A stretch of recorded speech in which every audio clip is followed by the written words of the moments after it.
Hello नमस्कार साथियों, आप सभी का हमारे YouTube channel today current information पर स्वागत है। क्लास 12 के भूगोल विषय के सभी विद्यार्थियों के लिए धमाकेदार है सेशन लेकर के आया हूँ। साथियों, आपके क्लास 12 का पूरा शेखावटी मिशन इस चैनल के माध्यम से आप तक मैं हल करवाऊंगा और एक एक जो वीडियो के अंदर हम दो दो चैप्टर साथ में हल करने वाले हैं। तो आपके 10 चैप्टर तो आपके फर्स्ट भाग के अंदर है और 11 सेकेंड भाग के अंदर है। कुल मिला के आपके 21 चैप्टर है और प्लस मानचित्र वाला जोड़े 5 नंबर, तो आपके 22 चैप्टर बन जाते हैं। तो लगभग आपके 10 मार्च तक पूरा कोर्स करवा दिया जाएगा। आप रिवीजन करते रहे और ये जो शेखावटी मिशन है ये अति महत्वपूर्ण है परीक्षा की दृष्टि से।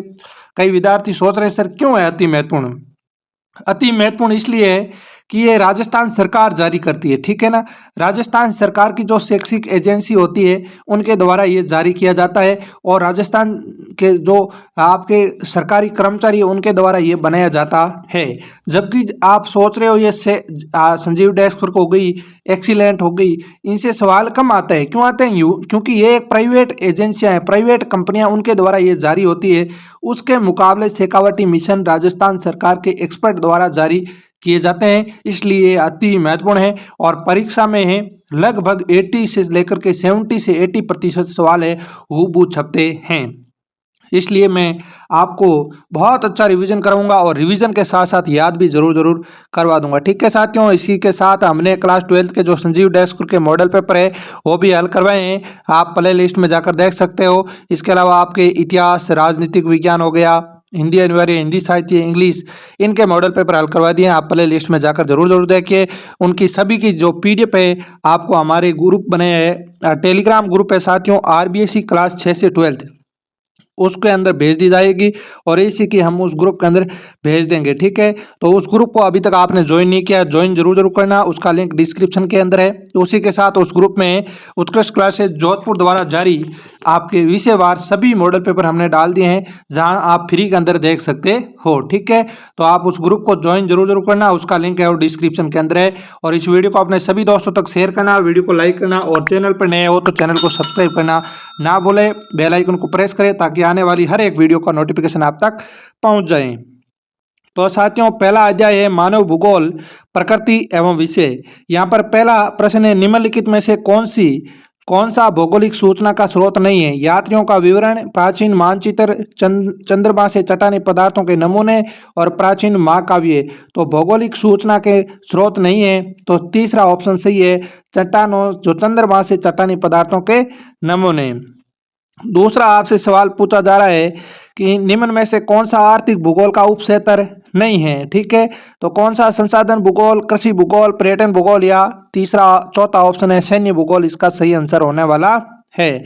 तीसरा सवाल आपसे पूछा है मानव भूगोल के जनक कौन है? तो वेरी इंपॉर्टेंट सवाल है परीक्षा की दृष्टि से। मानव भूगोल के जनक कौन है?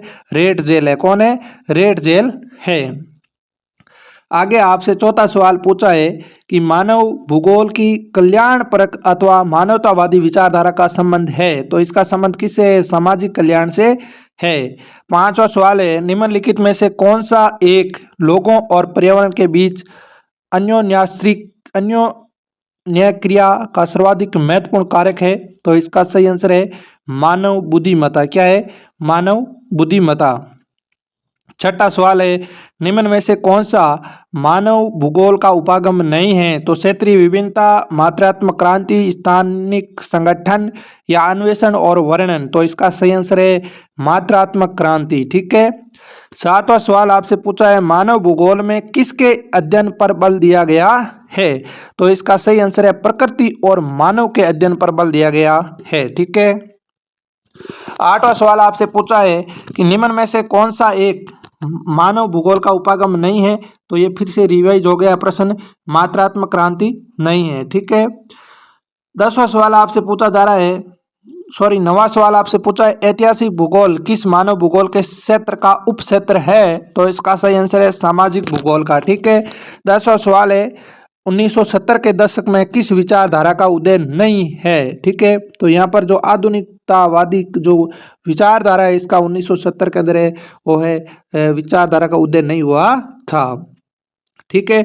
अब आपसे कुछ खाली स्थान के इंपॉर्टेंट प्रश्न पूछे जाएंगे। जो 11वां प्रश्न है, यहाँ मानव ने प्रकृति के आदेशों के अनुसार अपने आप को ढाल लिया, इस प्रकार आदिम मानव समाज और प्रकृति की प्रबल शक्तियों के बीच अन्योन्य क्रिया को क्या कहा जाता है? पर्यावरणीय निश्चयवाद कहा जाता है।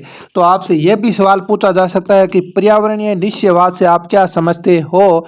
तो आपको लिख कर कहना है कि मानव ने प्रकृति के आदेशों के अनुसार अपने आप को ढाल लिया, इस प्रकार आदिम मानव समाज और प्रकृति की प्रबल शक्तियों के बीच अन्योन्य क्रिया को क्या कहा जाता है? पर्यावरणीय निश्चयवाद कहा जाता है।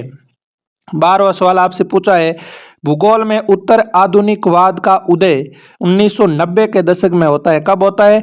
1990 के दशक में होता है। सवाल संख्या 13 है कि राजनीतिक भूगोल के निर्वाचन भूगोल व सैन्य भूगोल क्या है? दो उपक्षेत्र है। तो राजनीतिक भूगोल के कौन से उपक्षेत्र है? एक तो निर्वाचन भूगोल और दूसरा सैन्य भूगोल। ठीक है।